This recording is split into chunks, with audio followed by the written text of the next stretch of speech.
অবশেষে মুখ খুললেন আকাশ চোপড়া কুলদীপের সিলেক্ট না হওয়ার কারণে। হ্যাঁ বন্ধুরা, আপনারা হয়তো এটা অনেকেই জানেন, কুলদীপ যাদব টি-20 বিশ্বকাপে কত সুন্দর পারফরম্যান্স করেছিলেন। তো এখন রিসেন্টলি যে টি-20 স্কোয়াড অ্যানাউন্সমেন্ট করেছে এগেনস্ট শ্রীলঙ্কা, ওখানে কুলদীপ যাদবের নাম নেই। যদিও উনি টি-20 ওয়ার্ল্ড কাপ জিতে ফিরেছেন, উনি ওডিআই টিমে সিলেক্ট হয়েছেন, কিন্তু টি-20তে নেওয়া হয়নি।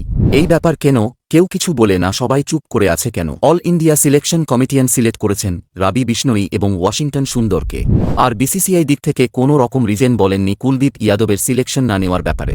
আকাশ চোপড়া কিন্তু এই বিষয়টা তুলে ধরেছেন, বলছেন কুলদীপ যাদবের নাম টি-20 ক্রিকেটে নেই। এটা খুবই আশ্চর্যজনক, কারণ লোকটি বিশ্বকাপ জেতার পর এখনই এসেছে, কিন্তু টি-20 ক্রিকেটে তার নাম নেই। এমন কিছু কি হয়েছে যেটা আমরা জানি না? সে যাচ্ছে ওডিআই সেটআপের সাথে, আমি জানি না কেন সে টি-20 খেলছে না, আকাশ চোপড়া তার ইউটিউব চ্যানেলে বলেছেন। সত্যি কি কুলদীপ যাদবের সাথে অন্যায় হয়েছে? তো বন্ধুরা, এই ব্যাপার নিয়ে আপনাদের কি মতামত কমেন্ট বক্সে জানাবেন, এবং ক্রিকেট নিউজ ভিডিও দেখার জন্য আমার এই চ্যানেলটি সাবস্ক্রাইব করে রাখবেন। ভালো থাকবেন, ধন্যবাদ।